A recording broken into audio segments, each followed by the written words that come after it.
Wait. So we're back in the build-up. Yo. We on the build. I got like cameras over there.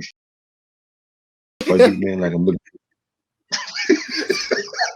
And once again, another mute right at the beginning of a show. You got to love this guy. Ladies and gentlemen, welcome back to another episode. We keeping it consistent out here for the High Creativity podcast powered by IAmHipHop and in collaboration with, well, myself, High Creativity. You know what it is. So who do I have with me in the building today? You got Ish, and that's all you got for me. And then we got AKA, his stripper name is Chocolate Lavender. DJ. Man, you got guests everywhere, man. What's going on, Chocolate Lavender in the building.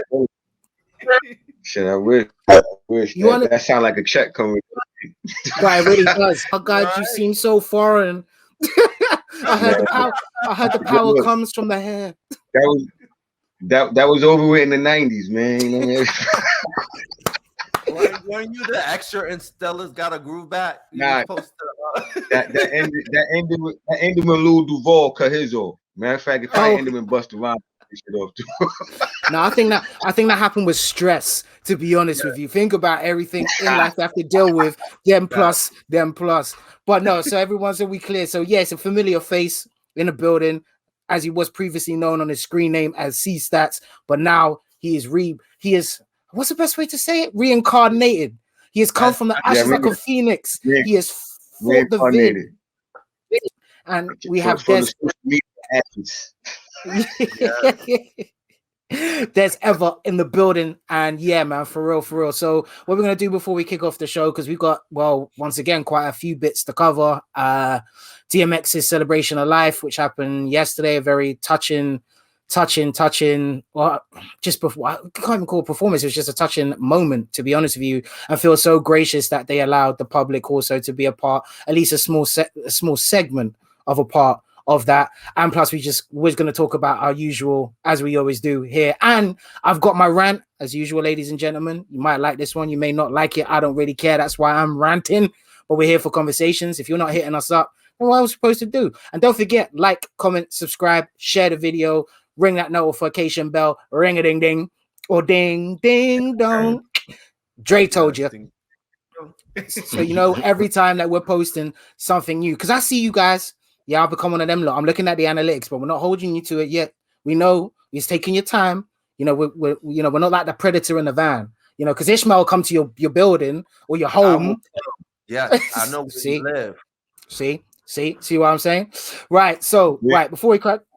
We're going to do some shameless. Well, not so much shameless, but we're actually going to do something that we have not done before. Now we've got this whole share screen business. Yes, we have stepped up in the world of technology. So this is the IAmHipHop webpage. You see it right there, IAmHipHopmagazine.com. Make sure you go check that out, all for the latest hip-hop news from UK, USA, global. And also, if you want to check out the older IAmHipHop podcast, because this is technically the High Creativity podcast powered by IAmHipHop, then you could go check that out and see me in my early days as a podcaster, but not necessarily as someone who speaks out loud. Also, I am going to be DJing at the first official hip-hop and R&B festival. Thank you very much. That's what I'm talking about. We'll be there in spirit with you, brother. We'll be there. That's fine, and I will be there deep in spirits. Anyways, so MetroFest be hosted on Sunday, the 8th of August, 2021 in Trent Park, London. This really is an amazing lineup. If you are, I suppose, from my generation, even if you're part of the new generation, just come down, enjoy, listen to the music that made us. Yeah, for real, man. That's some serious baby. Yeah, like I'm not gonna be there. The whole. Even Dave Hollister, bro. Even John B's gonna be there. Bro. I'm jealous. He's not a part of the group. Is he a part of the group now? Oh no, I don't know, man. But Bobby V's gonna be there. Fat Man Scoop's gonna be there. Horace Brown gonna be there, bro. Tony Touch. Yeah. Gonna be live. This gonna be like what? And for our super heads, we're gonna have Groove Rider, Brocky, and Firing Squad. Yo, all I'm saying is, I'm telling you, this lineup is crazy, bro. Superhead gonna be there. Superhead gonna be. I know about that, but one thing I will tell you though, with all of us, I know What? about Superhead. I don't know if she's gonna be there Yeah. though. But one Why thing I she will want to say, be there though? that's my Why? question. Like, I will tell you why. In fact, I will tell you why she may potentially want to be there, because we've all been locked inside. The vid has kept us literally, and our sexual urges boiling in a melting pot of literally stuck to places like Pornhub and other places like that. So all we've had is a digital version. Maybe people be twin this. And don't get me wrong, I know a couple of you guys have been sneaking outside, sneaking up on you, sneaking up on you. I'm happy you're doing your thing. But now we're all allowed to have a little bit of freedom. Then you've got all these baby making music artists. Oh my God. Are you, Word. They got John B, bro. John B over there. Oh my Bobby God. Valentino. Oh man, slow down. I just need some footage. Just show me some footage. I just need some footage of this, man. Oh, I want to have footage. We always have footage. He's the only artist that worked with Tupac, right? Yes. Well, yeah, with the one on the lineup, definitely. Yeah. So that's to say the least, bro. So I'm talking, we got serious legends out here. You got to shout out Capital One Extra as well for being there. I'm part of the Flavor of the Month tent. Uncle JuJu in the building. So make sure if you're out, you're seeing this, come say hi. No pun intended, or all puns intended. I don't care. Just come and yowza. Hey, you might even be able to get you on the podcast. Exactly, man. For real. We got a Jungle Mania comedy show. We got stand up there. What's up for us, man? Say what's up to Superhead if she is there. Say what's up for Bro, us. you are so transfixed with Superhead. What is it? Did you have a crush on this woman?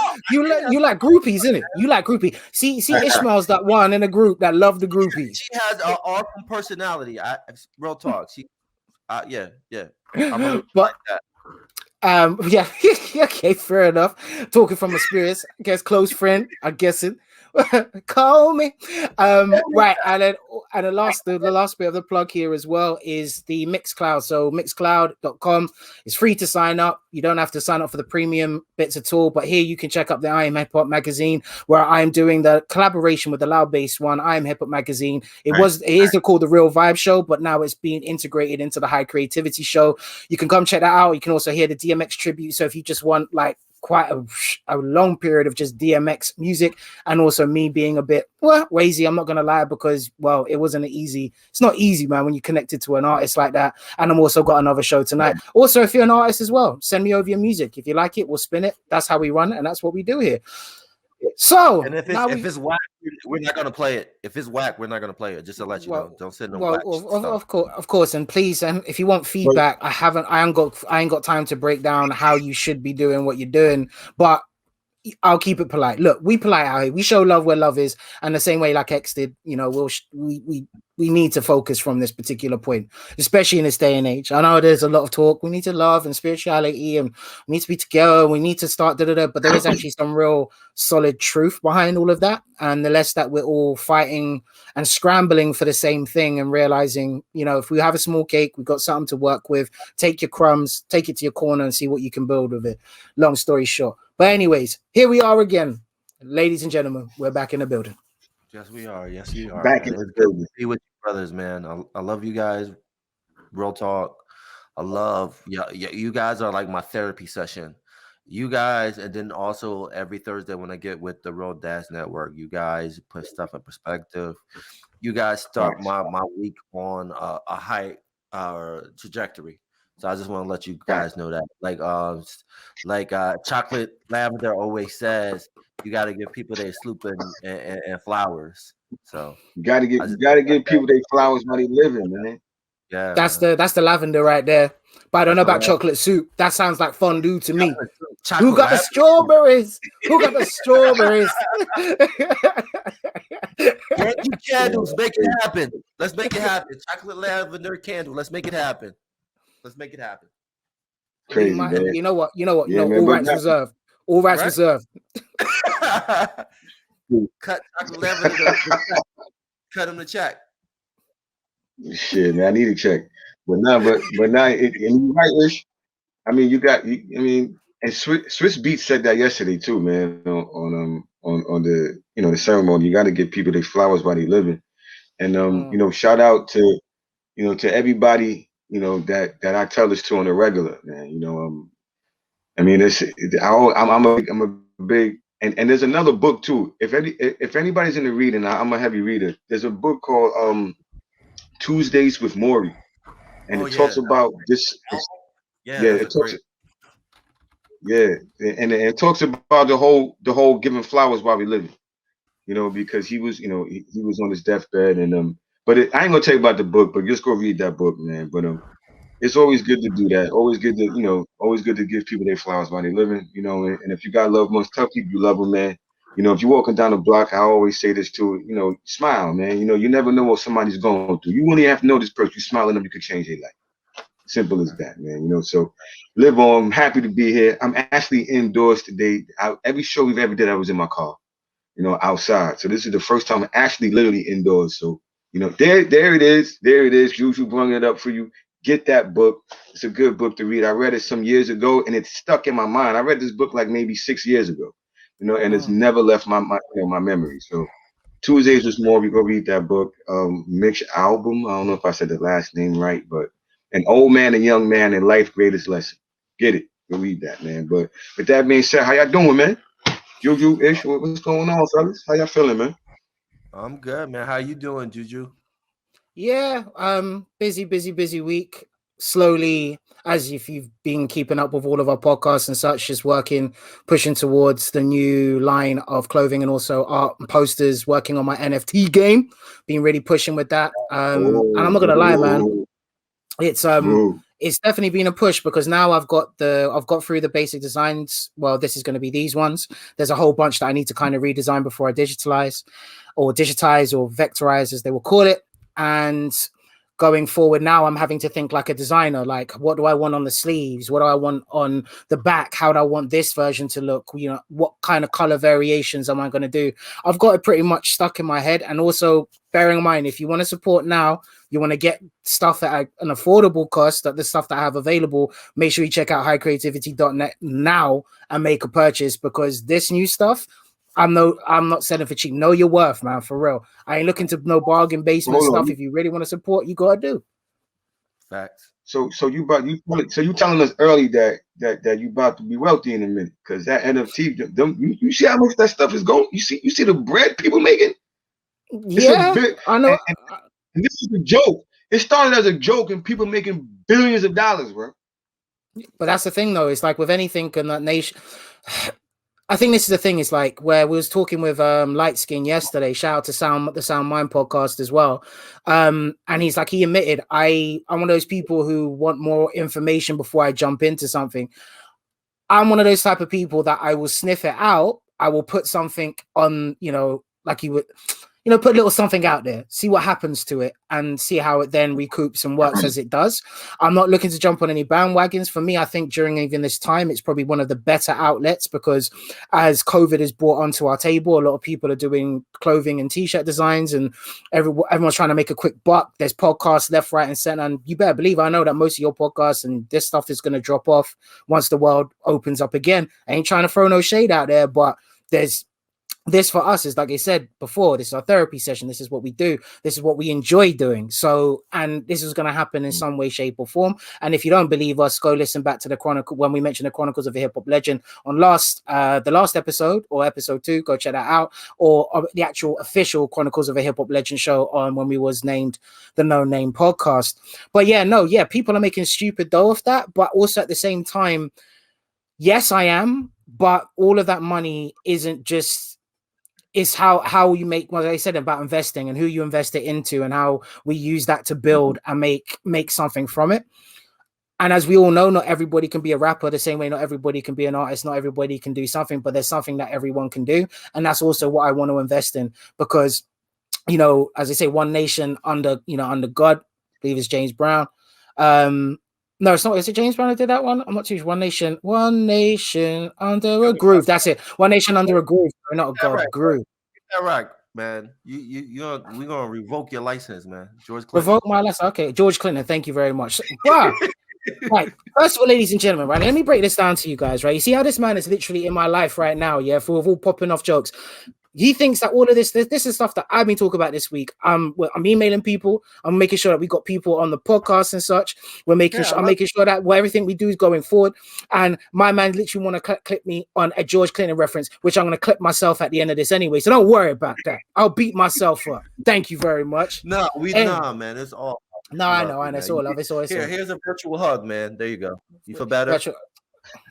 No, I don't.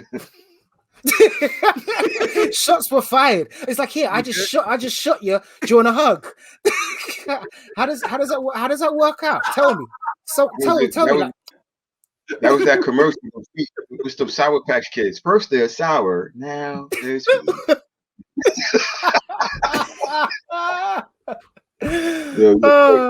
But yes, you throw the nails in the roll, and then you get a flat, and they be like, "I'm sorry," but virtual hug. But yeah, can you virtual group hug? Come on, get it in. Where you at, Stats? Virtual group hug. Come on. Where you at? If anyone, like other than people that are watching this, and if you listen to us live on Spotify, yes, because we are available on Spotify as well. High Creativity Podcast, real easy to search up. Then you'll probably think we are crazy, so make sure you go watch this on YouTube. It's a bit weird doing this, but welcome to the new age. But anyways, no guys. So yeah, I'm just been working on that stuff. We're working on new content. We're going to be driving and morphing as well. Quite a lot of new content going forward, but this is in the future to the actual to the High Creativity YouTube channel. And once the website's been done, just for simplicity, where you can find where we are, where we're at, where you can listen and interact and communicate and, just be part of the community, be part of this creative community, then that's what I'm sorting out. Other than that, I'm not going to lie, this new therapy sessions that I've been going through it's been intense. I'm not going to lie. It's been heavily intense. And it's also brought up some real thought-provoking stuff. So without going too deep into it all, but basically the form of therapy, I can't remember what the acronym is, but it deals with actually the person who's behind here. I think it's the best way, or for people that are not watching, that person that's inside your head and who you are as a person, and not so much this story, or as I call it, the entertainer, which funny enough was watching the Rough Riders Chronicle, the BET did the whole Rough Riders Chronicles, but they got like an 11-hour YouTube video that's up there at the moment, which just covers all of it. And it's like, X didn't want to talk about it too much, and I can understand why, but it's like, having the entertainer side of this all, because here we're being as we are. The good thing is that we know and trust each other, and thus we can present ourselves and parts of ourselves in that way. No one's ever going to know who the person is really in all of us for our history and passes and decisions, but it's like, who is that individual? And it's not just how much do you feel about the situation, it's more like, who are you? And when's the last time that you've had a chance to sit with yourself? So that's really triggered out a lot, and that's also encouraged me to come up with some interesting ideas going forward, what we're providing for you lot. But all in all, bruh, we're breathing. I have actually it's been a while since I've even said this. That goes to show you the development, but we're breathing, we're doing, and that's the key thing, man. For real. And how are you, Des? Yeah, Taz. Man, I'm good, man. Man, I'm good, man. I mean, I woke up this morning. I got good energy. I had a good weekend. Yesterday, I had the opportunity of getting a very pleasant phone call. This was like Tuesday or Wednesday from this place that people frequent a lot in Brooklyn. This place called Roberta's. 5-star restaurant. They have a lot of stuff going on there. Budweiser festivals. Action Bronson was there, performed, did some things there. They even had some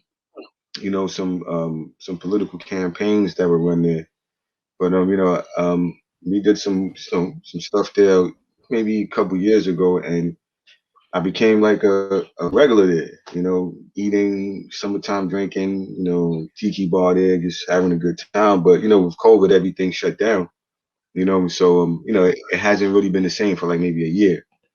So the owner Brandon gave me a call, and he was like, "Hey man, we need you down here," because I played a couple of parties in there before, and the whole vibe is it's a beautiful vibe, man. You got all kinds of people in there, black, white, Chinese, whatever. You know what I mean? And it's just a beautiful vibe, man. It's just a mesh. You know what I mean? So you can just go in there and just be free. You know what I mean? So it's funny because yesterday I was there for like 4 hours.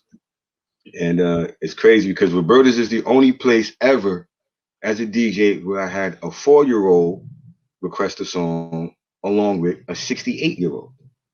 You know what I'm saying? And just having these people Just having these two, this age range in one room and being able to just have fun, and it was family, man. Family time. A lot of families did, so that was a beautiful thing, man. Shout out to Robertus, for letting Sever come through and just do what he loves, man, and just play music, and the food was great, man. And I just gotta give thanks, man. It's little things like that that matter. Talking to you guys and playing music, if I could do that forever, man, and that's a living, bro. You know what I'm saying? That's a living right there, man. Just playing music, having healthy conversation. If you could get a check for that, man, that's your life, bro. Which, funny enough, that's exactly the way the world's going. So we're working towards it. I hope hopefully we'll be able to cut some living checks. We're not talking Lambo checks, because hey man, what millionaire or millionaires or billionaires that literally, unless you're in that side of the world, own them cars? That's a secret. Trust me, we're gonna have some serious conversations going forward, because I need to learn that money management and how to really utilize your money. There's no shame in renting, man. If you're trying to get if you're trying to get them fly girls, or you're a fly girl trying to get one of them boss guys, I don't even know how it works right now, because it's just a lot of masculine energy being thrown around. And yeah, so wherever it is, just know it can be a facade, but live comfortable, man, and not just live between your means.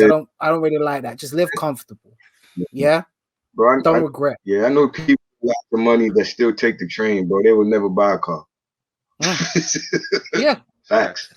They won't even buy it. They won't even buy a home. They won't even buy a house to live in. Niggas, it's crazy. But I was told by an old man that to never own anything. That's what he told me.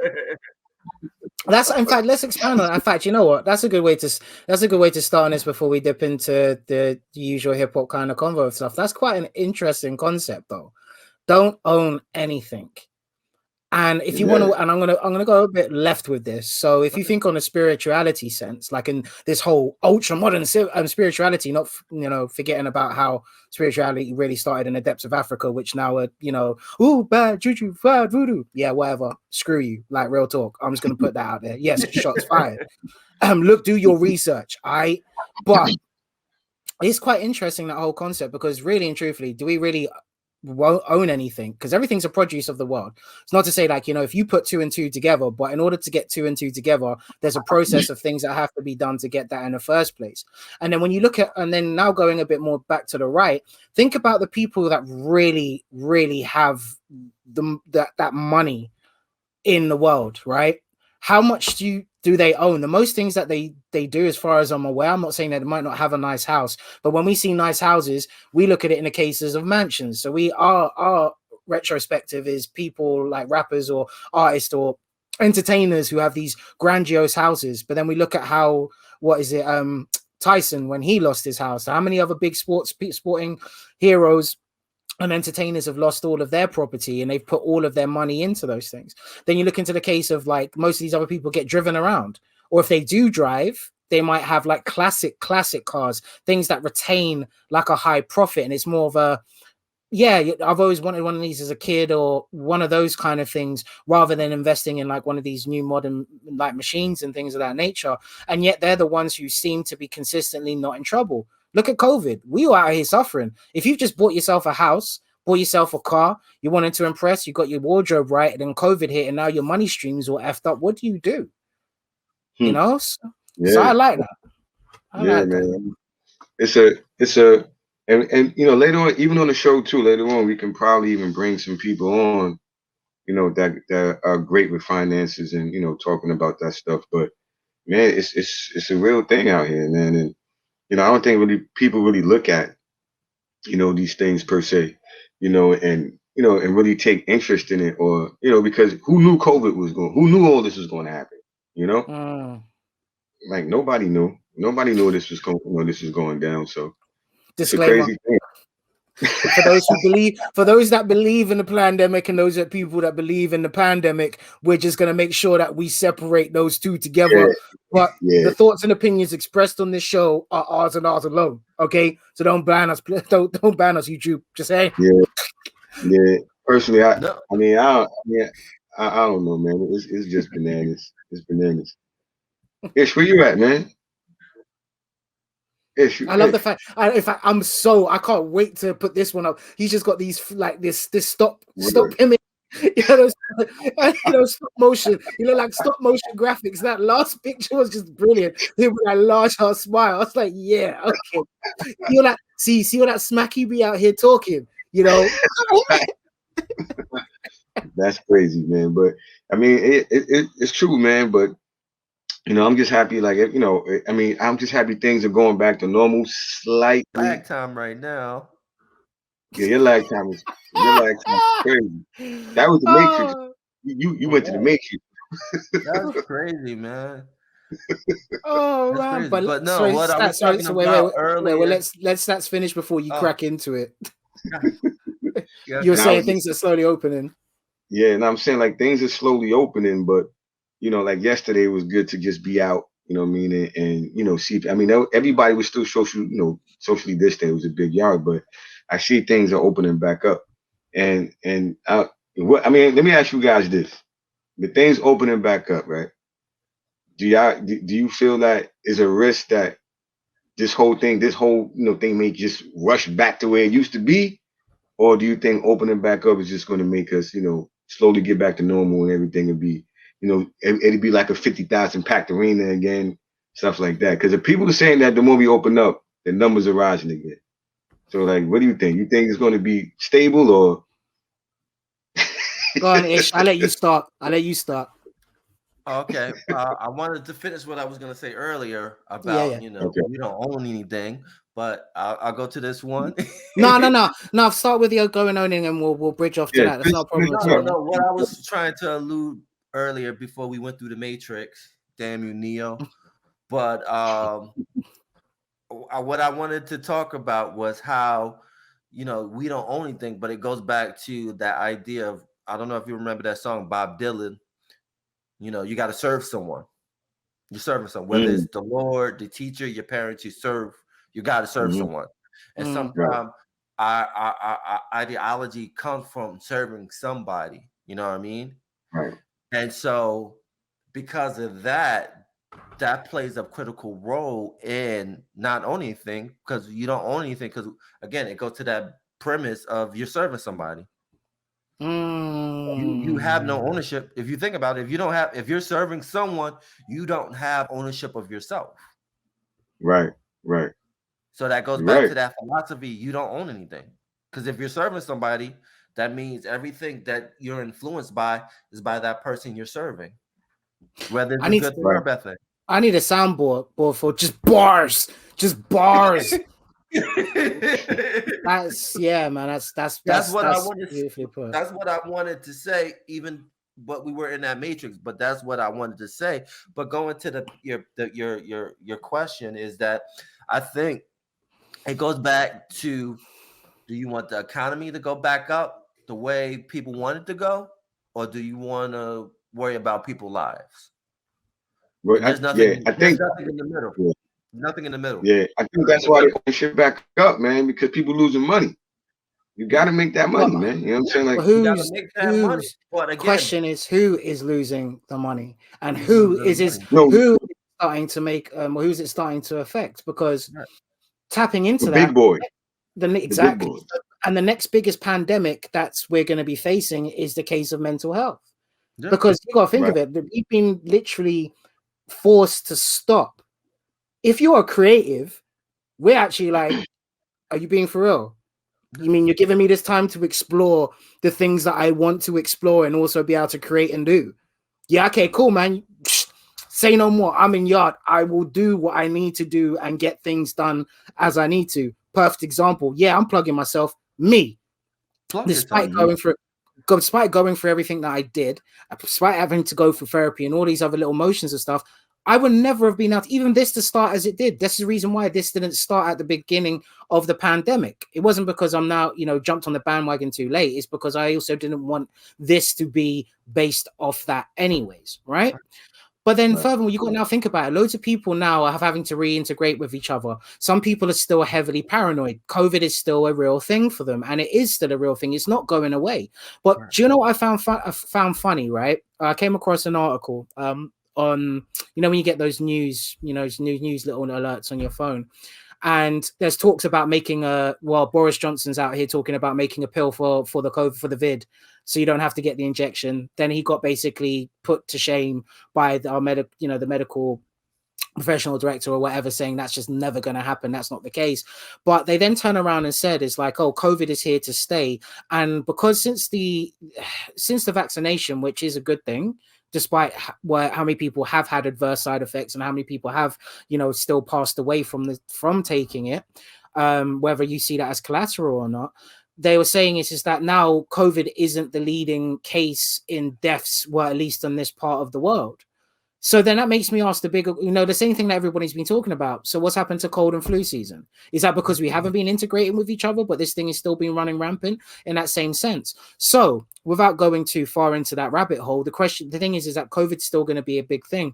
Talking to one of my friends, and she was saying, a friend/client, and she was saying her friend has only gone out probably 4 times throughout the space of the last year and a half. Me, I'm not going to get into my side of things, and I should be shielding, but if I'm going to go shop, I'm not going to send someone to go shop for me. It is just around the corner. I'll take those precautions. At the same time, but at least you get a little fresh air. At least you get a little kind of motion. When we did open up again briefly last year, I made a point of making sure to go out at least. So think of that. Only out 4 times in the space of a whole year. But as soon as they start opening up pubs again, she wants to then go out and have a drink. So it's kind of like, where do you get that kind of way up? Because that's going to be the next biggest thing. How are they going to then interact with each other? Yes, they want to push a lot of things online, but the tricky thing for them about pushing things online is there's nothing stopping anyone creating their own business and own revenue. If you're finding you're not getting the right advertising or pushes through by going through places like Facebook and Instagram, there's websites, there's companies that literally, when you go into, we all add up ad blockers and all that other stuff, but it's not easy on mobile phones unless you really know what you're doing. So you can contact these companies that literally then was advertising companies who put your adverts on other people's sites. So no matter what way you look at it, there's going to be a way for you to generate some type of income. Brilliant example, like we was talking about earlier, NFTs, crypto, in a way that now the blockchain market is now expanding. There's no real way for them to get a real strong footing in that. Maybe that's the reason why, Elon Musk bought up all of those Bitcoins, is because he wanted to make sure at least he has some form of digital currency to have like some sort of play into the whole thing. So goes back to the question, really, isn't it? With the way that things are going, the way things are going to be happening, then yes, it's going to happen. It's going to increase. But it's come to a point now with me, and this is my personal views of opinions. Please be safe, wash your hands, wear your face coverings, do what you've got to do to keep those who may not have the same amount of immunity or can be very highly susceptible to the particular virus, but it needs to start running its course. And that's why I feel that they've been letting it out in bits and troves. So they're vaccinating those people that are essential, but then now on the back end of it, people are still catching it. Cases are still going up, but we're now finding, as they've just said, data-wise, the death rate is going down. So it's how we're going forward. But one thing I will say, suspect, sorry, just to tie up on this, is how is it that they are now talking about not giving the AstraZeneca, to people that are now under 40s? First, it was like not underneath 30s. Now they're pushing it up to under 40s. Yeah. But everyone, pretty much most people that have been over the age of 50, 60, the elderly, they've all been already vaccinated already as it stands. I'm just, I don't know. I also saw that the Jhonson, I know they banned the Johnson & Johnson vaccine here, but they just bring it back. That baby oil, that's what in them injections, bro. You said the injection is nothing but baby oil. That Johnson, bro, that's that Johnson & Johnson's. What you think? Johnson & Johnson. It's Johnson & Johnson's, isn't it? Hold on. When did Johnson & Johnson even get into the pharmaceutical game? There we They're go. always been in there, man. They're always been in it. I thought all they made was powder and baby lotion, man. No, they make all types of stuff. Baby powder. Hey, powder. They make all types of stuff, dude. Well, you want to hear something crazy? Want to hear something crazy, right? So back in the, this was like maybe about 5 years ago when I was an apprentice, right? And I was working with this electric company, It was this Jewish guy. We worked in the Jhonson & Jhonson, the owner's house. Right. We worked in his house. This dude back. I mean, the stuff he did to his house, because he's had like McLarens, Lambos, and Porsches. So he had this garage where we powered it to lift the cars out of the floor. We powered his TVs to come out of the floor. We powered his bed to come out. This guy John, but he was real nice to us though. He bought us breakfast every morning. You know what I mean? We watched him he put his kids on the bus every morning, put us breakfast. So he was there for like a week, but I forgot his name, and I can't really shout him out. But I'm not taking the vaccine. Thank you anyway, Jhonson & Jhonson. Thanks for the breakfast, but I ain't taking that shit. He's like, thank you for the breakfast, the baby oil, and the baby powder. This is off the Google search, right? Real talk. But look, the first thing you type in for Jhonson & Jhonson is you get your baby oil, you get your powder, and then look, then you've got the vaccine that's literally there underneath it, surrounded by all of these products. Where's the other medicine? Oh, where's I forgot. Where's the other medicine at? Huh? What other medicine have you done? And I know they've got cleaning. They got clean. They got clean and safe. Johnson's clean and safe. What? They got their hands on everything, man. I'm just saying. With the flu, so you telling me there's a Jhonson & Jhonson flu vaccine out here? Yeah, that's who you think made the Jhonson & Johnson's. It got taken off the market. They've had to put an FDA warning on it basically now because of how dangerous it potentially was. Powder got in it. That's why there's some powder got in that shit. That's a powder oil. You literally just shook it up. Give me your face. I got some clean and safe. We're going to protect you from the V. We're going to protect you. Come on, sir. Chocolate lavender. Are you mad because they didn't cut you a check because that was a part of your stripper show with the baby? Nah, with the man. baby Nah, man. Jhonson & Jhonson. The lavender scented baby oil by Jhonson & Jhonson.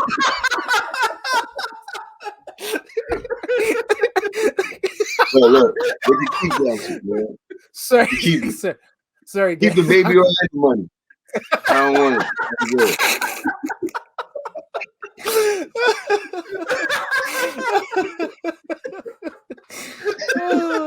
Good. Well, no. So we'll say on that. Oh snap! But we'll say on that. We'll say on that subject. It's like, look, everybody. There's these. Yeah, we're talking about the vid and everything else, and I know this is gonna definitely get flagged in some way, shape, or form. But we don't care. It's a conversation that needs to be had. But look, at the end of the day, no one. Disclaimer: in the views and opinions expressed here, no one knew that this thing was coming, right? And we're now literally doing damage control. There's a whole bunch of other conversations and such that I definitely would love to have with people surrounding this.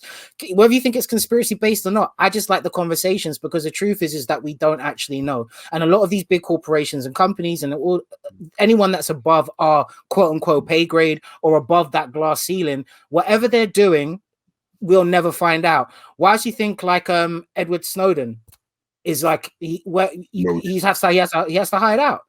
Because for him literally releasing information that he thought deemed to be public notice, all of a sudden it's like, if you come back here, we're gonna get you, and he's gonna disappear off the face of the planet. So the one thing we all know is they have their secrets. They don't want you to have it, but then what I find hilarious is that we're all out here on social media. We're out here posting what we do on a day-to-day business, even if it's a snippet of information. Yeah. But that's what's crazy. Oh, talking about what's crazy as well. Did you guys see the news reports that now apparently UFOs are real? No, we already knew that. They just found out. I know. Yeah, I know for us.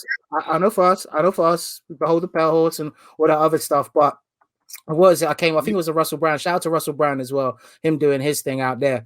But yeah, Pentagon confirms leaked video of UFO buzzing and so on and so forth. Well, let me find a link for that. Well, if people really want to know, there's documents from the 1970s telling you that UFOs is real. They can Google that. Yeah. So they've been telling us that since the 70s. They have pieces, footage. People, where do you think stealth bombers came from? You think man is smart enough to just invent that? Microwaves, atom bombs. You think we that smart? Stop giving man so much credit. Bruh, I'm just saying, like they said in the case of Behold the Pale Horse, sheeple. You know what I'm saying? At the end of the day. Yeah. So this was was released. So I think it was on the Tuesday the 13th of April 2021. So that goes how new this, well, how it is. But now all of a sudden they're now all happy to say, yeah, no, we can confirm that phone's leaked video of UFO buzzing Navy warships is genuine. So now they're literally leaking us into this whole that whole acceptance of aliens. But once again, like I've said this for time, what are movies in that there for? What have movies been doing for us over this whole these particular years? They literally but then as well, right, I'm gonna have to take off my glasses. I never take off my glasses. That's all the shiny stuff got. You guys got me real vexed right now, right? Oh my god, man. But how can you honestly tell me, right, that in this whole sea of beautiful darkness that engulfs our planet, that gives us like such beautiful night? Yeah, thank you. That's just the universe, not the cosmos or what's beyond the cosmos. You're honestly trying to tell me there isn't something. Oh, coincidence. This wasn't planned, by the way. This was not planned. But he's wearing his NASA shirt out here. For those who aren't watching, he's wearing his NASA shirt. So shout out to that government agency. No, I'm joking. Keeping them secrets. I might wanted to meet ET. You don't know. ET could have been my homeboy. That's what I'm saying. You might have met him. You might have met him and fuck ET. True. No, what? Fuck leave the ring. Look, he needs some Jhonson and Johnsons, okay? He might need a vaccine. That's what he needs to get that the wrinkle screen. He was the only black person. Actually, I don't even consider him. No, it wasn't even one black person on ET. Was it a black person in ET? I wasn't talking about I don't care about the movie. I'm talking about ET himself. I don't care about the rest of the movie and that little white boy that managed to jump and cycle over the moon. No, fuck ET, because he was forced to assimilate. Fuck ET. No, he's not talking about the Steven Spielberg ET. He's just talking about an extraterrestrial. Period. Oh, I thought you were talking about the movie. My bad, bro. I'm sorry. No, I was originally talking. I was saying, yeah. So ET, but it was a link to it. But extraterrestrial is the easiest way for people to. I love talking to you guys, man. We literally bouncing all over for real, man. Like all over the place of this. But on some, oh Lord, but yeah, no, I'm just saying, yeah, man. Like as all in all, guys, man. I suppose it's just, yeah, like for me, I'm just sitting back watching this. I'm watching this the same way like all you lot are like, okay. So it just goes to show that loads of people have a lack of imagination, and I can understand why, because maybe it's just because of our upbringing, and maybe it's more not all. I'm not saying all of us colorful, like us people of beautiful color on this planet, but. Yeah. A lot of us seem a lot more open to things. It almost feels like our imaginations are a lot more intrigued. Like we actually want to know, other than if you have been, as we all know, conditioned not to think that particular way. Right. But long story short of it, for me, I'm just kicking back and I'm just like, well, look, as long as it ain't nothing that look like aliens, the actual alien creature itself, then I can rock it with Predator because I'm not a threat. Predator wouldn't hunt me. You know what I'm saying? Like, I feel sorry for all you guys that are athletic and warriors because, boy, you're going to be targets. That's what I'm saying. But, just saying. Bro, I don't think y'all want to hear my take on this one, man. Kick it. We're open. We're open. So open forum, brother. All right. So people call this conspiracy stuff, right? But there's actual footage of it. There's documents that show these things. There were people that were worked for the government that were coming out about these extraterrestrials and beings and the science and the works they were doing with them for years. And you know what the government was doing? They were killing them. So they're all dead. They erased all the footage from YouTube. You can't find it anymore. I've seen things where people talked about. Yeah, you ever heard of the term the Greys? Yes. There's a specific people called the Greys that live in the center of the earth. Now everybody might think I'm crazy. But you just found out UFOs were real the other day, and they've been around since the beginning of time. And the same people that told you that they were real were once telling you they were fake. So if you carry on. Just that alone will tell you something is not right. These same people were telling you the whole time they were fake. Now, and they were telling you they were fake when they were examining them. taking apart the ships. They were dissecting aliens. They were doing all this and telling you, no. This is not real. Area 51, no. If you go anywhere near any Area 51, you're getting shot. That's number 2. If you go within, like, I think how many miles? You can't even see it from the mile signs. It's that far away, and you will get sniped. That's number 1. And number 2, don't think that aliens look like these strange creatures. They look like me and you. They've been here. You probably walk past an alien on a daily basis and not even know it. And I'm not talking about illegal aliens. I'm talking about extraterrestrials. That's what they're here. It's not like this is a new thing. But now here's another twist. Now that the government is admitting it, something is going on. They were lying to you. Now they're telling you they're for real. What's going on behind that? There's something going on. We just don't. So let's tell the people that the aliens are real, so they won't think about the other shit that we're doing. You know what I'm saying? Like this is what America does. False flag all day. You know. So you might think I'm crazy, but from my years on this planet, this is what I've seen. You know what I mean? And don't forget, I love my country, but it's crazy. Look at this. Who was buried in the secret lake beneath the pyramids? Come on, man. But this is the secret thing. So, lake. This is it, and this is why when you mention and also, by the way, I don't want to take away from anyone who believes that aliens built the pyramids, and I'm not going to get into that whole side of things because that's a real broader conversation. Because I'm not going to get in. I'm not going to tap into that. I'm literally open, asking for an ass whooping on that one at this particular time. But when I came across this, right? We got your back, bro. We got your back. Yeah. But this is the thing. So when I found this song, guy, which you can say you can have to take some of it with a pinch of salt, but now it's making me start to ask the bigger question of how much salt do we actually need to take? And the thing is for me, because I wouldn't be surprised if this episode does get taken off. So go make sure you check this on Spotify if this whole part's been cut off until this bit, yeah. But my whole thing behind it is I still found it very suspect, the jumps in technology from 1950s all the way up till now. Literally, the jumps in technology don't align. I'm not saying that people don't have the capabilities to think of such things, but how is it all of a sudden that we are literally we are here? I'm not saying it like we're here talking like this in this means. I was I think what was the first episode of Star Trek was in the 60s or 70s, wasn't it? Something about that time. Flip phones, traveling through space, what that whole interaction is like. And then all of a sudden we have flip phone, the big ones, then smaller ones. Then they were talking about speaking on video screens. Oh wow, that would never happen. That's just too in the future. What we do, how we hosting our podcast. We're one of the only podcasts that do what we do. That's why we're unique. UK, USA, to say. Right. But you're in Shanghai. Go ahead, JuJu. Yeah. But this is my whole thing, and I'm not really truly against it in any way, shape, or form. But like I said, I can't. After I read or listened to the audiobook "Behold a Pale Horse," which has also influenced a large portion of hip hop as well. So if you don't believe me, check out. Either it was quite popular in the South. Busta Rhymes always goes on about it. 85 South Show was even mentioning that whole thing as well. This now, at first, I say, it's like with anything, it's like having the imagination for it, if that makes sense. I think is the best way for me to lead this kind of conversation, because it's a bit of a tough one.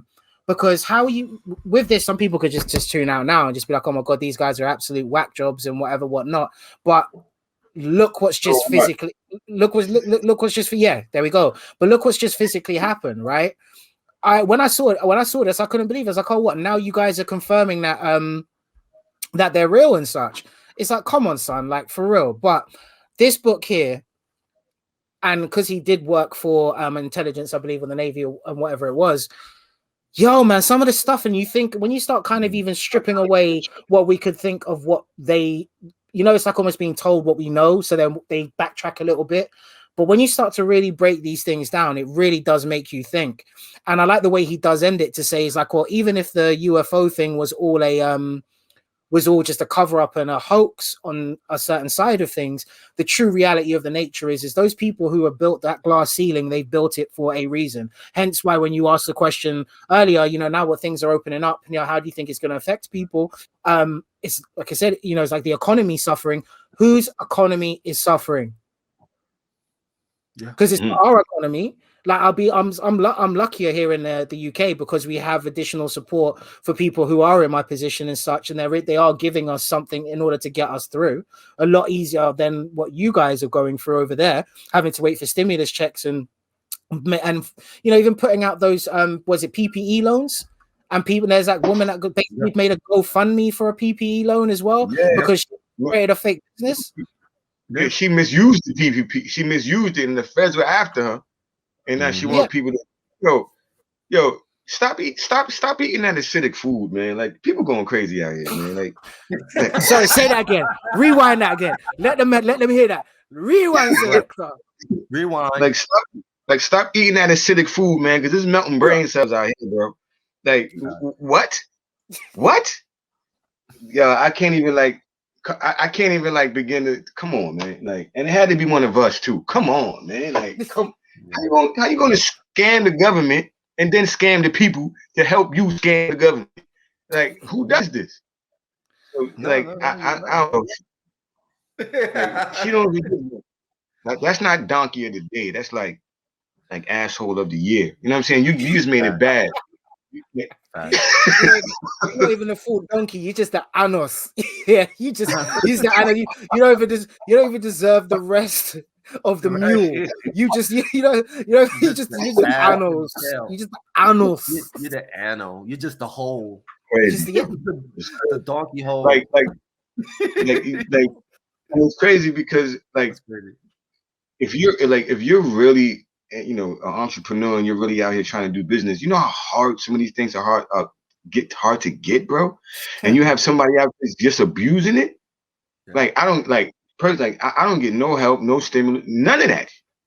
You know what I'm saying? And my thing is, it was like, yo, if you're gonna scam it, you're not getting away with it. You're nothing but a number out here. Your social is your name. We don't care what kind of government name you have or your mother gave you. You are a social security number. So wherever you go on the planet, they're gonna find you. So what people are thinking, I don't know, bro. I don't know, but I digress. And I go back to what you were saying before, Stats, when you were saying earlier about you don't own anything. Because again, we're a number. We have social security. A number. But you don't know what that. Yeah, but you know what? Exactly. But you know what's funny about you saying that? Because the first time I heard about this was quite a few years back, but it shocked the living bejeebies out of me. But it's true.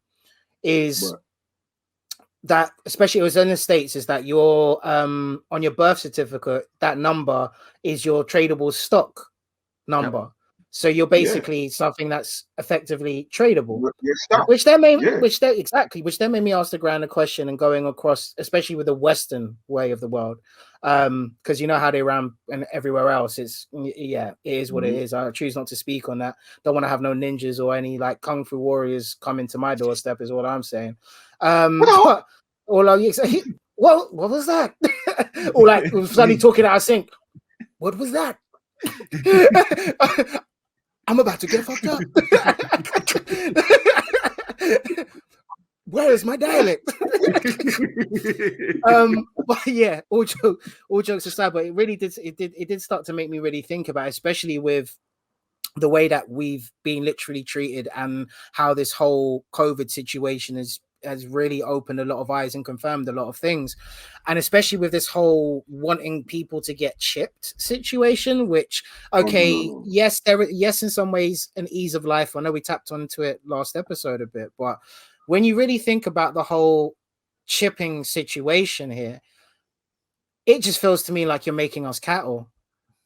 Like we're already cattle before, we just didn't know it. How is it that these numbers are the thing that's associated to you? You're a tradable stock. You're a commodity. You have a permanent record. How do you perform in school? How do you perform here? Why is it that if you wanna teach there was such a whole big thing about not letting parents teach their homeschool their kids unless it's like absolutely deemed necessary. If not, you could go to jail.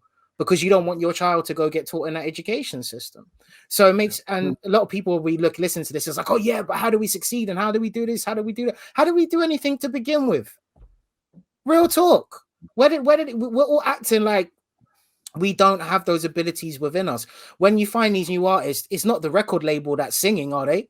Last time I checked, there ain't no big CEO out there, half naked, dancing on a stage and literally bringing all those numbers. They're coming down to someone like us. But then we look at situations like Black Rob. What's happened with Black Rob now? Black Rob's been literally, like we said, like just pushed to a side. Sorry, we've got a bigger roster. No time for that. It is what it is. Live your life. You had your shot, kind of thing. Let's look into the case of DMX, which is also a great segue into this as well.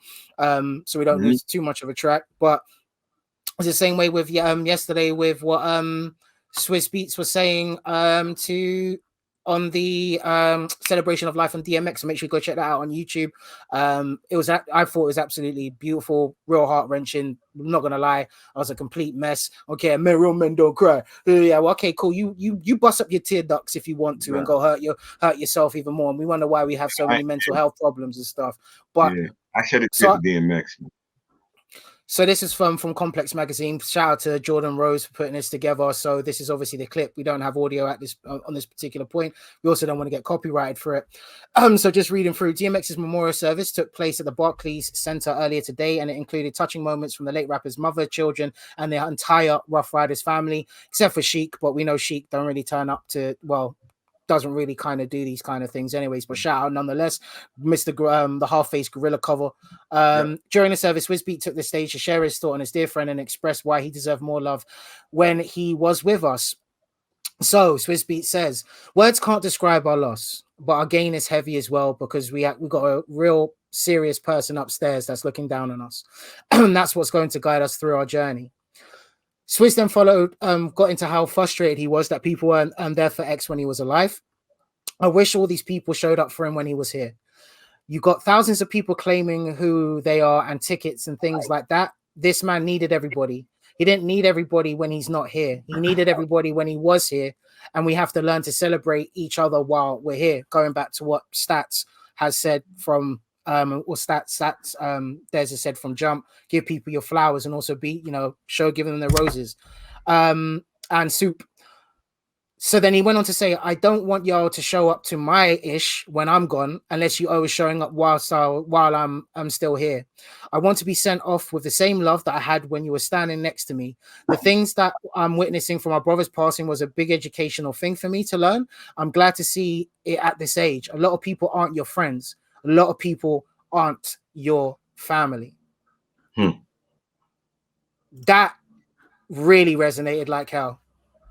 Shout out as well to Hip Hop DX as well. Once again, Brandon Cladwell for putting together the article. Yeah, man, for me, it's so right, it's so true. But then it kind of all folds back into itself for me. And what I mean by folds back into itself is, we've seen it, we've heard it, we've been around it. People put in the work, people put in the effort, they build something from themselves, and then yet people are there literally standing with a handout. Yeah, man, I'm with you now, and this is what we're doing. Or when you pass, I'm going to celebrate you. And this is the thing that kills me. So I'm actually going to integrate the rant as well with this, and it's going to tie in all kind of nicely within the whole spectrum of everything. And what it is I'm done with talk. Same way DMX said, talk is cheap, mother earth. Yeah. Talk is cheap, motherfucker. There you go. He said it. But this is my whole thing. Talk. I'm fed up with talk. And funny enough, that being said, here we are talking and having a conversation, but we're not talking about things that we're looking to do. And even when we do, it's an easy conversation, if that makes sense, right? So it's almost like you're telling yourself and you're telling the people that are around you, this is what I'm looking to do. So they might even give you a little bit of feedback, right? They'll say, yeah, that sounds kind of good. That doesn't, or yeah, tell me how it kind of goes. But also for myself, I've been talking about doing this high creativity thing before it even became high creativity since I can remember. I'm 35 going 36 this year. I know I don't look it. I know it's good, it's cheese. But at the same time, all that talk and that speech, I've always been trying. And yeah, funny enough, I realized that if you're not part of this circle, like my inner circle, and no disrespect, shout out to my family, enough love, but even they don't know or see all of this that goes on until I show them an end product, because I'm here, I'm trying, I'm building. And the other thing for me is I don't want to be that person that says he's going to do something, and then you're that person, everyone's like, oh, he just chats doo-doo. You don't do none of this. He's not his money. He's not worth his he's not worth his weight in gold. Or better yet, you're not worth your weight in words, which is another thing. Words have lost a lot of weight and power, right? Because now the introduction of the internet, which is great, that's fantastic, that's good. It's able for us to connect. But now look at Twitter. You can literally, you're having a full-on, real deep debate with a limited amount of characters. The same amount of characters that you once only had on our original mobile phones before, where you're limited to the actual amount, right? And you're supposed to have a full, real hardcore debate about things, so then you're flying off. Then we have bots and other people controlling bots. Some people that just like to watch the world burn. We get that. But I'm done with the talking. Like, oh, we're gonna do this, we're gonna do that, we're pushing forward with this. This is what we got on paper. That's just words transferred to paper. The problem is that we forget, and we get told by people who really know the ancestors and who are really into that notion of things. Words are powerful things. They're almost in effect spells. And these are the things that you're supposed to bring forward and manifest. That's why I say, be careful what you say, be careful how you speak, be careful what you do when it kind of comes to the words that are coming out of your mouth. Yes, I understand that person that's here in between the eyes, then you have this body. So the thing that's behind your eyes is the sums. That's the equation. Whatever comes out here is what the equation equals to. Right. So don't tell people, I'm going to support your things, I'm going to shout, I'm going to push you to other people, if you're not going to do it. And that's not just on my health. Forget what I'm doing. I've already gone through all of this.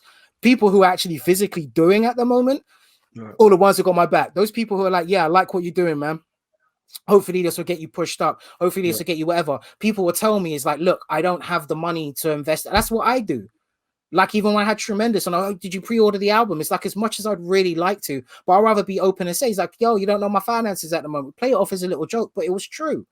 If I don't have it, then I'm not going to tell you I'm going to get it. But if I have it in my head to work towards it, then I will. But there's a load of other things that are going on. Just have that conversation. If the thing is this is also a trigger warning for people, because this all of a sudden kicks up anxieties for people. But what if I say this and this happens? What if I say that and that happens? It doesn't happen until it happens. That's also the other part of it. I'm going to do this, I'm going to do that. And words even in your head that playing around. I'm going to do this, I'm going to do that. But you don't start. You don't do nothing. Or you say something and it destroys something. Or you say you're going to do something and it never gets done. And then you want to look outside of yourself to understand why that is. Look, once again, RIP DMX, talk is cheap, mofos. Done. All right? I feel you, man. I think to me, it goes back to, are you a part of the journey, or are you just a part of the success? And I think with DMX and his life, a lot of people jumped on DMX when he was successful. And when he needed people the most, they weren't there for him. And now that he's gone, now they're like, all right, I'm here for DMX. I'm here for their kids, whatever they need, them there. And so it goes back to that, I think, to overall, even if you think about it, like, we just lost another legend, Shock G from Digital Underground. Yeah, sure. Right, rest in music, God. Like, nobody really touched on that, man. It's so much, man. Yeah, and if you think about it, he was one of those rare artists that was able to tap the alter ego game when it came to music. Right. Separate himself from the man he is behind the camera to the man he was on the camera. And if you think about it, he was like one of the first out there to kind of put the West Coast out there. That was kind of not NWA. Right. Like you can have fun, you can joke around and still make good music. Yeah, that song was like that. It goes back to again. Are you with me? Even are you with me a part of my journey, or are you just gonna be there to tell my success? Yeah, it's And that's bananas. how you can kind of separate the two. But go ahead, Stacks. Nah, it's bananas. But I noticed something yesterday because I was watching the like the replay of the ceremony, and when Kanye West and this is kind of like with that, are you there from the beginning or were you just there for my success? It kind of connects with you. So during the Kanye West ceremony, there was red lights, like the whole thing was red. You know what I mean? And we all know, DMX's affiliation with Red, right? So so people were coming out, and I'm watching these instant messages come across the screen, like, "Yo, this is satanic. Like, what kind of satanic ritual are they doing on the stage?" Like, What? "Oh no, this." Yes, bro. I saw this yesterday, and they were like, "Oh, look at this redness. This is for the devil." Blah blah blah. I was like, "Yo, these people obviously don't follow, DMX at all. Like, you were there when he got a platinum. You know what I'm saying?" And it just blew my mind that you would connect his death with a satanic ritual, bro. I was like, of all things to do, like, come on, you know what I mean? And it didn't take away from anything, like there were way more messages that were, of condolence and and peaceful and and sending blessings out to him and everything else. But I just couldn't believe that people would just like you would go that far to call his ceremony satanic. You know what I'm saying? And I don't know, man. Like it just rubbed me wrong, But the everything was beautiful there. Like even the way they showed his past, like on the videos, like the screens, like from the top and bottom. I've never seen nothing like that. And I heard that Kanye West did all of that. Like the whole stage, everything. He did everything, man. And I was look at that, man. Like that's incredible.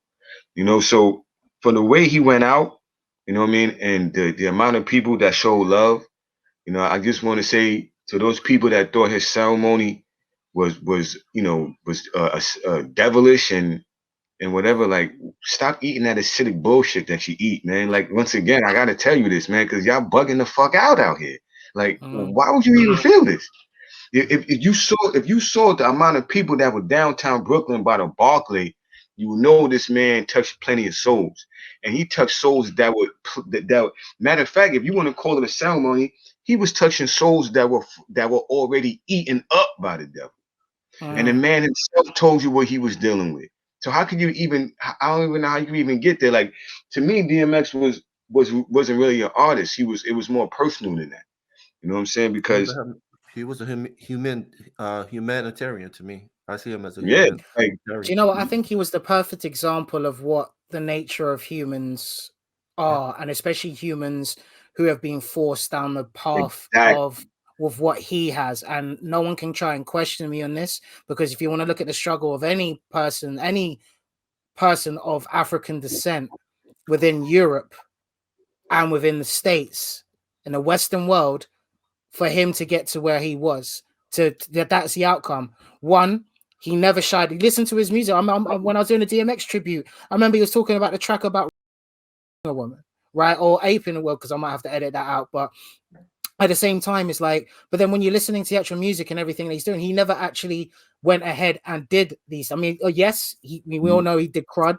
Yeah, we know he did dirt, but he so openly spoke about it. But then it resonated with the environment and the area that he was growing up and he was in. And furthermore to that, when he's actually one of the only hip hop artists I know who's supposed to be so thugger who's out there crying whilst giving a prayer, thankful for this opportunity, coming from a place where he's so shattered in his mental that he had to create these other characters in order to be who they are.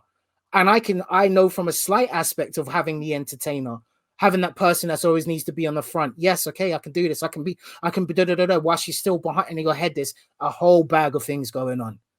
And you never know. Same way he expressed, I had to take drugs in order to escape, because that's the only time that I could escape, to get away from this, because he wasn't used to that environment, which then goes to furtherly show how are we looking after our artists and our entertainers and our people that are going to become heavy public figures.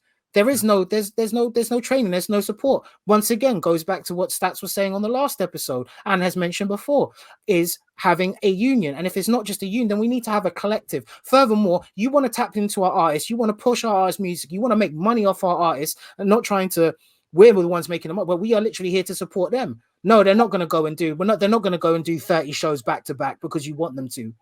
They're going to do 20 shows and they'll do a couple appearances in between. If they feel that they want to spit a couple rhymes and a couple integrate, then you have to make there's a transitional thing behind this. The problem is the glitz and glamour are being sold to us so much. And then on the flip side of that, sorry about digressing too much, it's like you're saying is you're calling this demonic. It was like one of the most beautiful things I've seen. Like you said, in a sense, if you haven't followed DMX's career, X-Red wore so much red. Even on his show, in the Hard Knock Live show, Red Sign, when he was there, when he was performing one of the iconic ones where he's literally performing to a sea of people wearing a red dungarees. Rough Riders wore red. First original logos I remember from seeing Rough Riders was the red or black logo or white insignia. It was always red, white, or black. Right? That's the only insignias that you ever saw with that. So that's their dedication to that. And also, once again, why is the color red associated with being associated with the devil and being satanic? Who's the one who sold you that dream? Because last time I checked, colors are colors. So you're trying to tell me that, okay, so red is satanic. So when you then have a poppy for like when you do a memorial on Veterans Day here in the UK, in remembrance of all of the fallen, when we wear a poppy, is that satanic then? So it's like, you know what? Once again, it brings you back to the case of talk is cheap, mofos.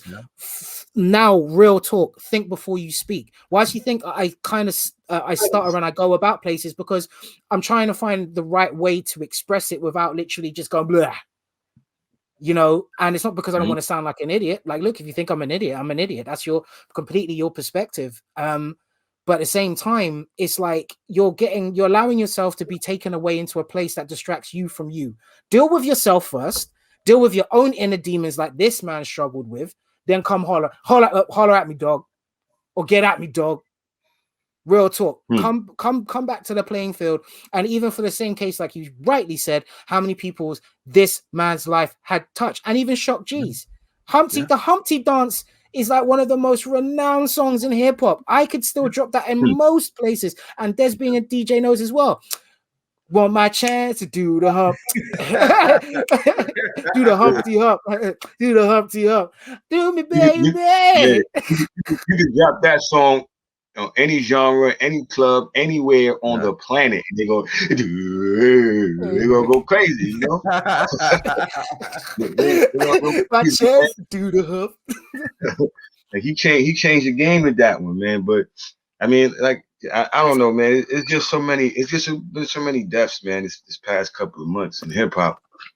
That this is like I said it before. This is like the most traumatic culture, man. Like we lose people here like flies, man. Like it's crazy.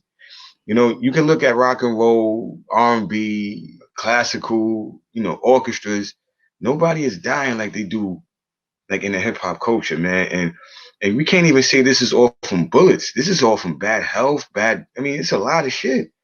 Like we need help, man. Like, ain't you remember we used to have, you know, what happened to A&Rs will go out and find the talent, but the creative directors would make sure that, you know, you were on the up and up, you know what I mean? And your managers would make sure that you got up on time, you ate right, you did certain things. What happened to that? You know what I mean? Like what happened? But I forgot. Right. Social media happened. So now there is no more artists, you know, there is no more A&Rs, there is no more artist development. That's what artist development. They don't develop artists anymore. So if you got a million likes on YouTube, it's like, cut him a check, get him in. He already got the video, he got everything going. This is streamlined. Let's get it out. We don't gotta develop this guy, but this guy don't know how to handle his money. This guy don't know how to eat correctly. This guy's eating Twinkies with Venus sausages in the middle. You know what I'm saying? And calling that a meal. You know what I'm saying? Like dead ass. Like and this is real talk. You can't be on tour, bro, and eat like that and expect to survive and be a healthy artist and do shows. Or you can't. And this is coming from experience. You can't live on the road and eat shit every day, bro. You will kill yourself out here. Right. Yeah. So like it's a lot of aspects of things that and it's expensive. That's why people don't want to do it. Labels are not digging into spending money on people like that no more. Like Right, but it's over. this is where the decline happened though, because he even covered it Right. in the Rough Riders Right. documentary as well. Is it was things like Napster, because basically when it came to whenever that opened up with streaming, like streaming now, but obviously beforehand it was the piracy side of things, and I'm gonna put myself, I was in that loop as well. However, I bought vinyls, I bought CDs. I've supported pretty much nearly every artist that I listen to. I've bought some form of a physical copy, or I've done something, maybe even gone to a show or done something with a large majority of them. Even now, I pay for my Spotify because even I know it's not much, I'll give you plays. If that's the only way that I can give back, then rather than me having to go to that bag, then I'd rather support that. But without losing too much. When we had started to see the loss of record sales, places like Tower Records and stuff like that shutting down, all of a sudden, big companies had to reduce. So they basically got rid of the overheads. So they basically started looking at it as like, well, why do we need to baby these artists? Well, that's where it all went to pot. And now they're thinking, okay, well, when it finally did start to increase again, they finally got their footing together. Then they were like, okay, well, just like you said, they've already got a following. They already got this many whatevers. Let's just promote them and allow it to happen. But then that's what they also want, which I find very hilarious as well as very disgusting, as in the case of the irony of it all. One half, like you said, oh, this is satanic. Oh, why are you celebrating a drug smoker? Do you like Bob Dylan? Do you like what's his face from Kurt Cobain? How many other rock and roll artists do you like, who have died or been or have used heavy substance abuse? Yet you will still go out there and you will literally sing their praises to the highest amount. Like, I want to get too angry on this, but this is where my frustration for us comes to. If anything, if there hasn't been a bigger sign to say, you know what, and it taps into the whole thing about, talk is cheap once again. We need to stop talking about, oh yeah, we're going to pull away, we're going to do this. The only way that these people survive is if we invest into them. The only way that they're going to carry on is if we keep on allowing them to take our time and our money. And in fact, here's a big business tip for everyone who really wants to make it. So if I've cracked the code, which it really is not a code anyways, it's basically the truth. All those people that are up there making money off all of us, our problem is that we're looking up to go to achieve where they're going to, right? Because we want to go to this. That's the status we want to reach up to, or at least that side of the ladder. Yeah. But who makes the ladder? It's us. If you could take someone away from spending £2-3 in this shop to bring £2-3 over into your shop, or dollars in your sense, into your place of business, then, and that's how business works, then effectively you then take the reign going forward. And these are the things that we've all got lost into. Too many flashing objects, too much that's going on around us, and then we get hit with things like this. I mean, there was parts in this when I was watching it, and think about it, right there, that's X in that casket. Mm-hmm. Yeah. Anyway, sorry, done. No, man, no. And that's the beauty of this podcast, is that this is our truths, our emotions, our feelings. We grew up watching DMX. We grew up watching Shock G. We grew up with Black Rob. So they're a part of our experience, our journey in life. How many times when you want to get amped up, you put on a DMX track, or even like you're trying to dance or whatever, you put on Shock G, when you just want to chill and just listen to a good story, you put some Black Rob on. So they all played a critical role in all our lives, and so we have an emotional connection with them. And then also to hear someone say something that they know nothing about, it triggers an emotion on us. Like, you don't know anything about this artist. You don't know his history. You don't know his background. You don't know how he's got us through hard times. You know what I mean? And it's important that the world know, That's why it was a flood of people that was there yesterday to give their respect, their love, their thanks to this man. And if you don't understand that, then you don't understand X as an individual. You don't even understand how much love and support that Shock G got when you heard that he passed away. So if you don't know how influenced they were to us, then at the end of the day, shut up. And that's how I look at it. You're absolutely right about that, bro. And right, talk is cheap. You know what I'm saying? And and there's another point where I wanted to, insert. It was like with DMX, was it life imitating art or art imitating life, man? Both. See, that's what they talk about, both. balance. That's what you talk about, synchronicity, right? Because even with me and my art imitates my life. But then the art does it in the same way, vice versa as well. Because without the art being the expression, then I wouldn't be in there in the first place. But if life wasn't where it was, that's the finite cycle of it. But from your specific meaning and what in the case of what they're using it for, yes, no, you're 100% right. Who's who and what's what? Once again, who is the entertainer? You know, that's the art side of it all. Life is who you are as a person. But DMX did and lived the side that he spoke about, hence the reason why no one questioned him when he was out there spitting what he was spitting, right? And then on the flip side of it all, him being then that person that's on the streets. Yeah, I don't want none of that, dog. I don't want none of that. I want to be seen as a regular person, just like you. Sorry, that's my best ex voice, not trying to take it's good. That's on point. You know what I'm saying? It's like that's how he was. You know, we're talking about a man that had millions in the bank and would sit down with a homeless man and kick it with him, feed him, kick it with him, and just chat shit. Or homeless people, not just man, just say homeless because regardless, because they're seen as faceless people in their own right as well. And you look and that's a reflection of who he is. Yeah, okay. Yeah, there's substance issues. How many people in the industry don't? In fact, they give you this. In fact, they watch the latest 85 South show episode with Jack Triller. And even mentioned, he mentioned it in a light way. He's like, oh yeah, I was on a video saying I got complimentary cocaine. You know, so it's like, even you got to think of it. No one's out there stopping, trying to say to like Stats was rightly saying, like, yo, have you eaten today? Right. When you got up this morning, did you do your exercises? Have you at least done some push-ups? Have you at least gone for a walk? Have you at least cycled? Have you at least done this? Have you rested your voice? Have you what did you eat today? What have you had? Okay, cool. Now we're in this age where we can get, these meal supplements and protein shake. Not saying that they're great for you, but as a little thing to get you through as and how you need it. I mean, you've got loads of things like Miracle Food, which Lord Jammer's pushing out a lot as well, right? Who sponsors his podcast and such. Right. So you look at this on a grand scope of things. They just want them to burn out to use them, because now think of it now, right? How much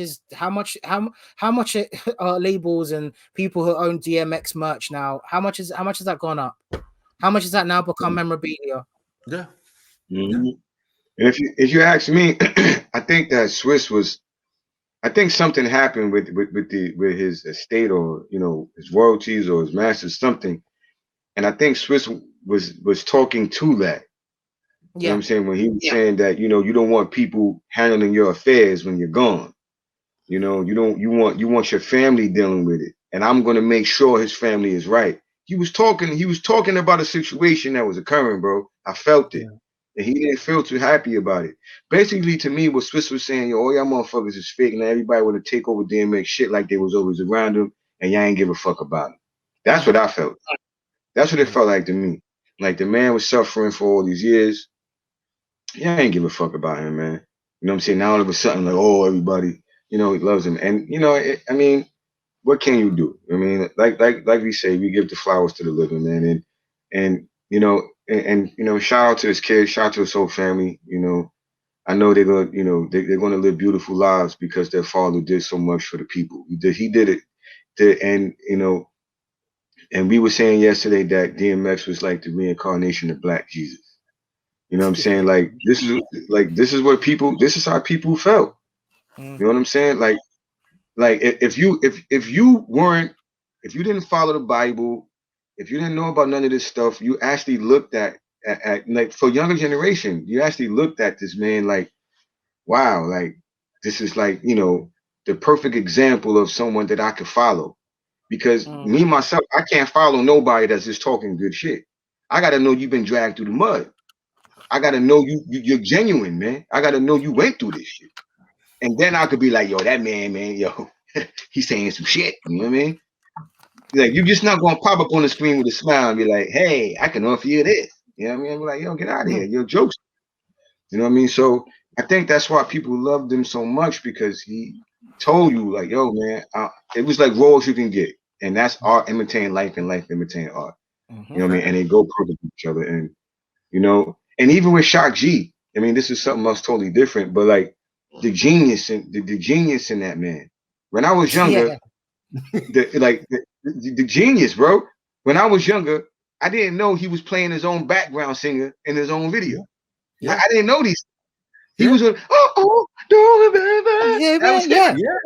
Digital Underground, right? Like Digital, especially even with putting Tupac on as well. Everyone forgets like these little essential bits which made hip hop into what we know it is today. Exactly, bro. And being younger, I didn't know how powerful it was, but you know, we were just in the mix. We were in that box. You know what I'm saying? We were in it. So now we're older and we can appreciate this and step out of the box. You'd be like, yo, like, wow, man, this guy was genius, bro. Like he actually took just took a nose and some glasses and made a whole person around it, bro. Yeah. You know what I'm saying? And became professional and made it like it was. I was confused when I was a kid. I was like, yeah. I'm not gonna lie the same way. Like I actually at one point I thought that was his real. I thought he lost his nose. There's like a whole bunch of mystique, but that's where how hip hop really strove forward. Like we tried everything creative to be different, to be unique, to make to proper. We actually literally made it a thing to be performers. Shout out to Michael Jackson, one of the best performers. I regret never being able to see him live. But this man, like as they talk about, 1 minute Michael's on this side of the stage, puff of smoke, Michael's turning up in a brand new costume, moonwalking back to where he was, all spinning around talking about he. It's like he what you laughing to? He was laughing to himself. You know that, right? He's like he just didn't know. Like 100%, you know, he was just laughing to himself. Like these mofos don't know. Exactly. It's like you don't know what I'm gonna bring. You don't know. You never understand. But also once again, like love and shout out to DMX Simmons' family. You guys all gave, you know, a wonderful speech. There was some audio problems on our sides of things. His one of his youngest daughters remix slipping, barred it out. Real talk. The I believe he's the eldest son, like leading the charge as well. So then his other boy, who was literally in tears but still took it within himself to recite his poem. I really wish I could hear that full out. I'm sure a lot of us could, but either way, that's his legacy, right? What we're showing on the screen. So sorry if you're on Spotify. If not, then you might want to jump over to the YouTube bits, or just go check it out yourself. That's his legacy, man. And at the same time, in the same way you are tapping into stats, it's like when Swizz Beatz was saying that, you could see he was talking onto a grander scheme. Now I ain't gonna say nothing because I don't know nothing, right? And if I did, I'd still say nothing. But excuse me again. But yeah, no, that's when he was saying that though. I think there was also a grander message within that as well, and that's the reason why I'm happy to build with you guys. And it's one of those things that these things take time to grow and to understand. We never know how someone's going to act or react in a certain situation until that situation presents itself. And I could ask that anybody who does jump on board with us at High Creativity, or even collaborates with IAmHipHop, or whatever you're doing, whether it being with That Is Not Now, whether it's with Des and his DJing abilities and whatnot, just come correct. Don't talk shit that we want to hear. Sometimes not even responding on doing anything, or at least let us know where you stand. Yes, you might be going through something. We get that. But like you said as well, this when he was saying this, I thought of you first of all when Swizz gave his speech. Make sure you write your will whilst you're still alive. And when you onto the podcast, that's the first lyrics you dropped. Make sure you write your Yeah, man. It's important, man. Like we're only here one time, man. You know what I'm saying? Like I think it's 35,000 days Yeah. that we're on this planet, bro. You know what I'm Yeah. saying?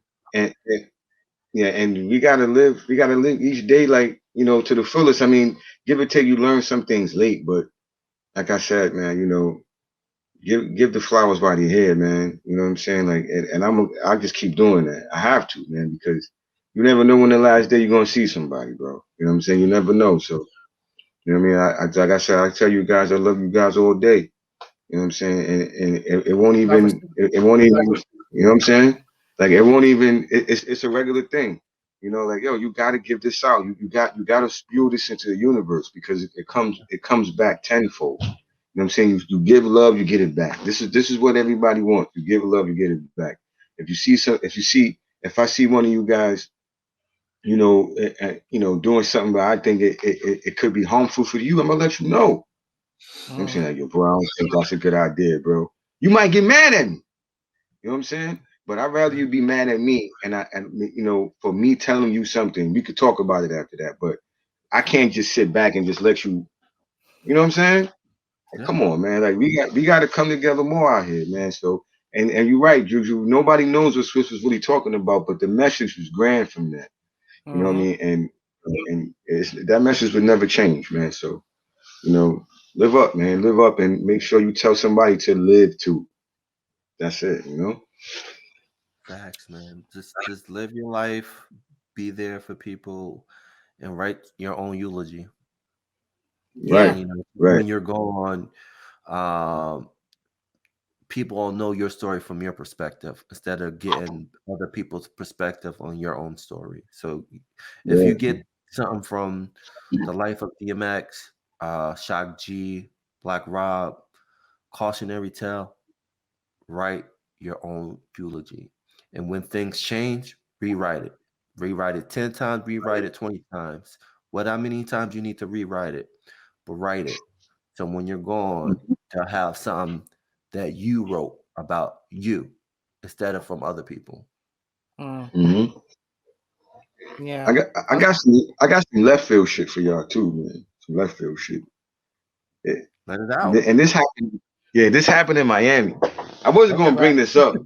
Bring it I up. wasn't gonna Speak bring your this up, truth. man. Speak your truth. But That's I it. gotta bring this up, man. This is left, man. Do you know Go for it. Tekashi 69 had a show in Miami and it was sold out, jam packed, bro?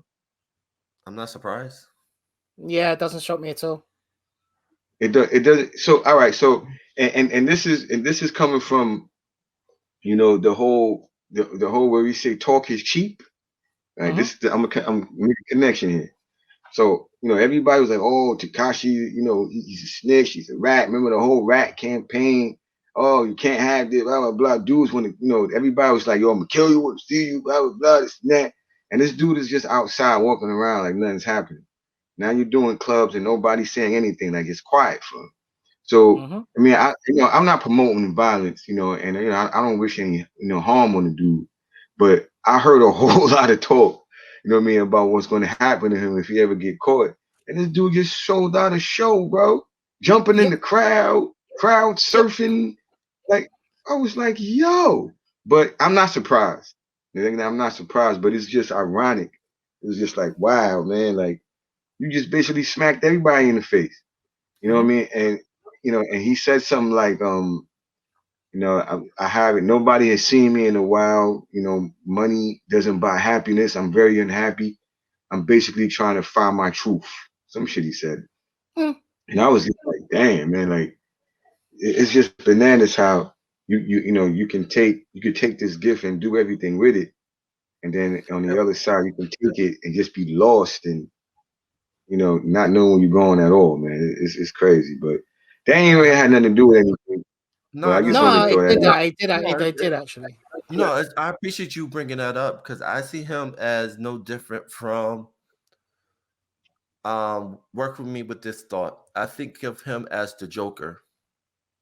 Ooh, now be In very that careful because he's one of my community, favorite villains. He's one of my favorite villains. So you want to be as the careful with this analogy. as the because I look at hip hop as Gotham, and you have someone that brings fiction into the hip hop community, right? and he does all this stuff, but he still has his supporters. Like you were saying, that he can do a show and get all these people to come to a show. Why? Because they're intrigued by him. But this is also the other thing, though. It's like, who is, sorry to cut Ish, but no, let me finish. Finish your thought. Finish your thought. Go on. No. But no, people intrigued by him because people don't know too much about him. They know about like what hearsay or what's true or what's false. But people are intrigued by that character, especially with the color hair, the tattoos, you know. And so he brings chaos, and people like chaos. And they're intrigued to that, you know? And that's why he has that fan base. He did a track with Nicki Minaj, right? And people, that was actually right? Akon too. Yeah, and Akon fully supported him as well. Well, first of all, I'll say this: he's the troll king. He's mastered how to utilize the violence that comes with the certain part of hip hop, not the whole of hip hop. But he's taken that and how he's basically put a spin on it. He's also made himself into such a figure that if anything was gonna happen to 6ix9ine, whoever does it, regardless of who it is, gonna get hunted down. Like that's it, full stop. In a way, he's really painted himself and put himself in a certain position where he's in essence protected. And most times out of 10, we just know he's just that young cat that's literally spitting a lot of doo-doo, really. You know, we know you're just big with your mouth. However, if I'm not going too dark with this, but if you want to go on a tangent, you have to think, I wouldn't be half surprised if the cats that he put into pen said, don't touch him. And that's scarier than anything, right? Because he's not saying I condone any of the violence or the drug culture that a lot of us are forced. Literally, it's not a choice. If the opportunities aren't there, or we don't have the means to make an opportunity. So listen to these words for people, listeners. If you don't have those things in order to build, not everybody comes out of the gutter like that. And these things have been put to us in order to keep things cycling. If you don't know the big cycle of life and how these things work, then once again, shush your mouth. All right. So being told, like, I won't be half surprised. They just like, look, leave the cat, we'll handle it. I'm not saying they did, by the way, full disclaimer. This is just me and my theory on it all. So that also in turn, because obviously they're going to eat him. They want to eat him himself because that's some real crud that he did, right? Furthermore to that, who is it and what generation does 6ix9ine appeal to? Because he's very careful with the people that he targets when he targets, if that makes sense. He picks his prey. I'm not saying Meek Mill isn't one to rock with, but at the same time, Meek Mill's a much developed artist at this point. He's already done his time in jail. He don't want to go back to jail. I mean, he was going to go to jail for literally popping wheelies in the middle of the road by doing a demonstration for kids, no less, from the way that I understood the story. You're not going to go for that. The other people that he would go and attack or go and like lyrically or go at, these are people that have a lot to lose by attacking and going at 6ix9ine, right? 6ix9ine, if he was that brazen, then yo, I dare you to go for locks. I dare you to go for Wu-Tang if you that gang 6ix9ine. Go start spouting your stuff at them cats. I'm not saying that they would do anything, but we know for real. We've heard loads of stories, and the fact it's true. Wu-Tang ain't nothing to F with. They'll punch you up themselves, and I have every right to do so. Oh, we don't condone violence. Shut your mouth, right? We're humans at the end of the day. We have the means to be able to be peaceful, but if it comes to someone chatting crap to you, because you will say that all in this section here, but were you whooped as a kid? Have you ever disciplined your child? Have you ever kind of lashed out? If you haven't, well, okay, then you're exempt. But in my circles, I know that ain't the case. You see what I'm saying? Like, so the people that turn up to the 6ix9ine concert are the people, like you said, who like the drama. They like that aspect or that whole brazen side of him. And why did talk settle down? Because we have more to lose in life if we take 6ix9ine's life, to be honest with you at this point. It's now come to a point where I've actually said, you know what? You don't like it, turn it off. Yeah. Like, I'm actually happier now not being forced to be consuming just TV and what's on TV. This is the one great. Some of the greatness of the internet is having a variety of content and a variety of things to consume how I want to consume it. Yep. Yeah, I watch a lot more podcasts, but I still watch my TV shows from here to here. Still use my Netflix. Still do what that's for my entertainment when I'm not plugging away and working. Remember, work and rest, guys. Don't work yourself and die early and put yourself into an early grave kind of situation. But for him, he's just a caricature basically for me in a grander scheme of things. And he's not someone that's ever going to be on my radar. Like, and if he, and I'll further, we'll go deeper. If you're so gang, go for Conway the Machine. Go for Griselda. Go for the real. Go for the Donnies. Once again, you're picking your targets. Or go for the group that nobody has ever gone after, and that's MOP. Nobody is.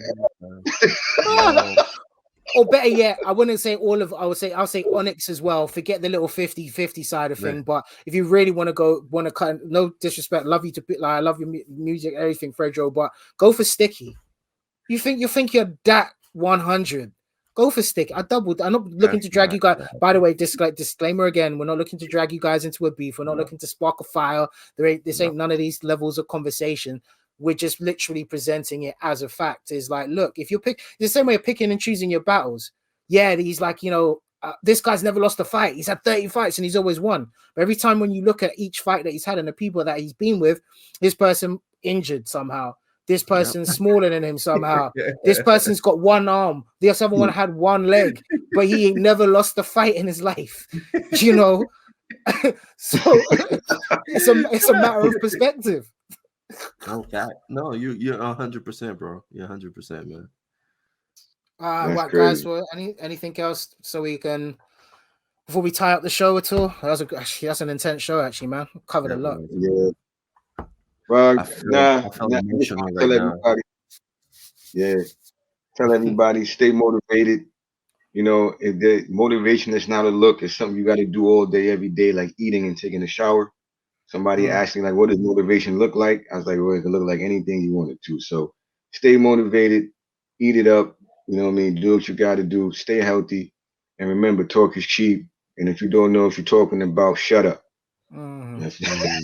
Facts. You listen with these, your ears, your earlobes, your ear holes, not your mouth hole. Remember that, bro. The more you learn, the more you earn out here. That's it. Facts. Ish, any last words? I got nothing else to say, man. Said it perfectly. Yeah, for real. All right, so ladies and gentlemen, once again, if you've stayed locked into this point, all we can ever do is send our love and be so thankful and grateful for your support and continued support. Like, comment, share, subscribe, and subscribe, baby, and ring that notification bell, that little ding ding ding, to let you know when we're posting up here. Like we've mentioned before, we're gonna have loads of great content, loads of other conversations, things that we enjoy. And look, I'm not gonna lie. Even if you're not liking, you're not subscribing, you don't feel it, we're still gonna do it. It's how we work. This is our version of therapy, right? So hopefully we resonate with that. Don't feel any way not to contact us. The details have been running across the bottom of these screens. You can find us at these places. Once Mr. Des Ever, Mr. Lavender Chocolate or Chocolate Lavender gets his DJ page up on IG, you can then hound him out as well. A big massive shout out to the great opportunities and things that are opening up. Everybody stay safe, look after yourselves, be well, try to be kind to others, but once again, treat others how you want to treat yourself. And I know that sounds kind of a bit backwards now because some of you guys don't even treat yourselves right, so it kind of explains your out of action. So you're cool there. But anyway, peace, love, that good stuff, and we'll be back again next week. Peace.